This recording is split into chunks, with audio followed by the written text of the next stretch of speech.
Hi everyone, today I'm going to present my thesis. The title was Trait Convergence and Species Divergence During Secondary Succession in a Tropical Wet Forest. We know the definition of succession, a progressive alteration in the structure and species composition of the vegetation. There are two opposing views of succession. One view is Clemensonian view. It says succession is deterministic. It is the sequential replacement of species, and it has a single climax. You can see the sequential replacement of species with time, and it has a single climax. But the opposing view says it doesn't mean it has to be sequential. The species who comes first, he will dominate the successional stage or the stand. So there may be alternative climaxes, depends on the sequence and timing of species arrival. One hypothesis tried to reconcile this opposing view. The guy Tadashi Fukami, he introduced the hypothesis. He says combinatory assembly is thought to be deterministic in the general composition of trait-based functional groups, but historically contingent in the specific composition of species. What does he mean? For forest, we can say the early successional species are really fast growing and late successional species are slow growing species. So this is also a trait or a function of the species. So species they are fast growing in early succession, they will converge to late successional. But fast growing is locally, there may be 10 or 50 early successional species. They can dominate the stand. And late successional species, there may be 5 or 10 species. But though their species composition will be different based on the sequence of arrival of species, but they are fast growing and slow growing. They are converging to slow growing species in succession. My research question was, is trait convergence and species divergence hypothesis true for combinatory assembly during tropical wet forest succession? And my hypothesis was, forest plots become more similar in terms of trait composition while become more dissimilar in terms of species composition. In true dimensional trait space, you can see my plots are coming together in trait composition and they are going in different direction in terms of species composition. Methods. I use secondary data from 5 secondary forest plots. Plot size were 50 by 10 meter, and the plots were monitored for 7 years. All the plots were start monitoring when they are 3 years of old, and I used data until 9 years. And there are 35 censuses, 5 plots, 7 years. I use species basal area, and for trait composition I use 9 functional traits from 82 species, and I use data from Madeline-Lobeck thesis and trait species data from Van Briguel's thesis. Trait composition, it was measured by community weighted mean. This is relative basal area, this is trait value, and if some species or group of species are really dominated and they have same trait value, so they will affect the community weighted mean. So a plot which is dominated by some species or a group of species will affect the community weighted mean. So community weighted mean represents the dominant trait or trait of dominant species of the plot. And for a species I use relative basal area divided by total basal area of the plot. Principal component analysis were done for across community convergence, and compositional changes I used Spearman correlation, and the distance were measured by Manhattan dissimilarity. And you know, for multivariate distance, the more conventional or mostly used indice is Euclidean distance, but it is really sensitive to Euclidean distance is really sensitive to outliers. So I use the absolute value and Manhattan distance. Euclidean distance as square, so it is sensitive to outliers, and early successional stage is really dominated by only few species. They're really highly abundant, so I couldn't use Euclidean distance. And here is my results. This is a two-dimensional trait space. This is the first PCA axis and this is second axis of PCA. The diamond are the initial composition of a plot. This is Gumechindo, this is Fermin, the name of the plot, and the arrow means the later stage of succession. This is 9 years old and the diamond means 3 years old, and all the plots are somehow converging to this region. And why they are different from each other initially? The presence of resprouts at some plots contain resprouts, and the resprouts are mostly shade-tolerant species like Gumechindo. So it was already in advanced stage of succession. And also dispersal limitation. One study from a tropical forest of Panama, they found the dispersal length of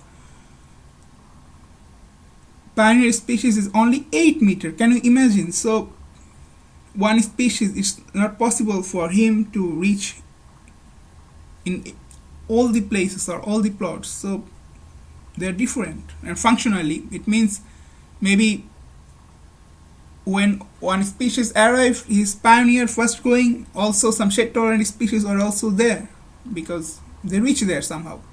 And also source limitation. All the plots were established in different years. So for example, if Fermin 1 was established in 2000 and there are abundant seed production of some species, but in 2002 when Pedro was established, there is no seed production of that species, so it was not here. So they are different from each other. And why they are converging? We understand they are really different from each other because I argue it's simultaneous niche creation and progressive filling by functional groups. What do I mean by simultaneous niche creation? Here you can see only one plot and only one niche. This is second plot, only one niche. And with time in late successional stage, forests become more complex environmentally. There are many structure, low, the understory, the overstory, and so it becomes more diverse. But as it becomes diverse, it becomes similar. They become similar to each other because all the species from all the functional groups represented in each plot. Maybe the species is different, but the functional groups are really similar. And here I am showing you the PCA, and with the loading of traits, 9 traits, the abbreviated forms. LT means leaf thickness, WD wood density, specific force to punch, leaf diameter content, instantaneous chlorophyll, leaf density.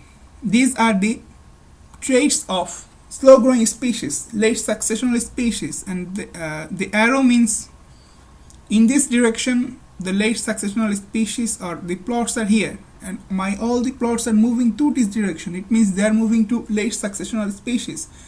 Late successional species are long lived and they are physically really strong because their height is really high, so wood density need to be really strong, high wood density, and leaf thickness, their leaf are really thick because they are long lived. Well, on the other hand, the fast growing pioneer have high leaf area. The specific leaf area is high. Leaf area is high because they intend to capture more or intercept more light, so they can grow faster and dominate the early stage of succession, outcompete their neighbors. And this is the statistical test.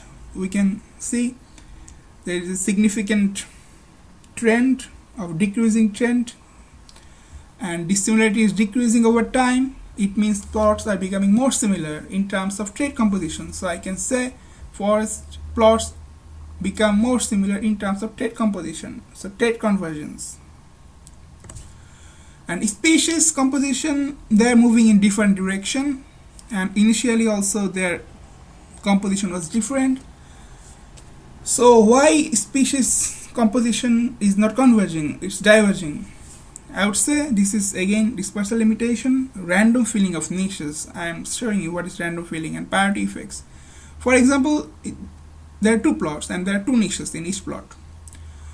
So the green functional group, it contains 10 species locally available, but only species number 2 was able to arrive here. When he arrives here, he will not let other species from the same functional group to get established, and the other niche will be same. It will be filled by other species from the second red functional group, and number 7 in this plot was successful to get in, and it will not let in other species to establish from the same functional group. So functionally the plots are similar to each other, but species composition, they are different because of random niche filling.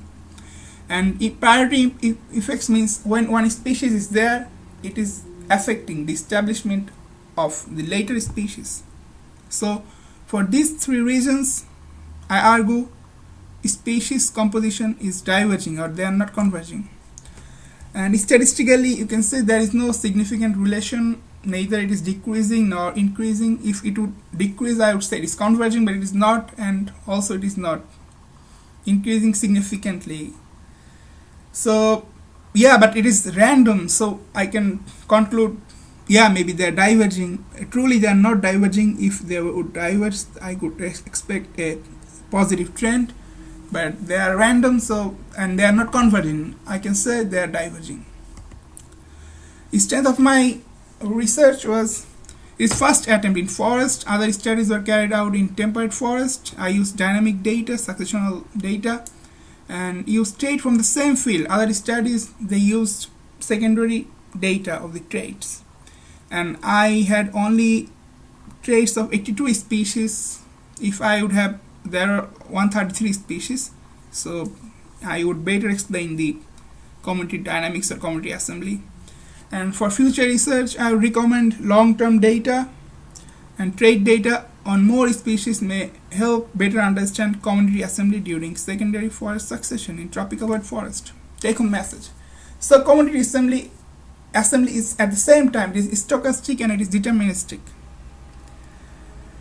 So stochastic at species composition level and deterministic at trait composition level, and following ecological processes can affect community assembly during succession: dispersal limitation and source limitation, facilitation, because pioneers are facilitating the shed tolerant species, priority effects, pioneers are not letting in other pioneer species, and random niche filling. Thank you very much for your attention, and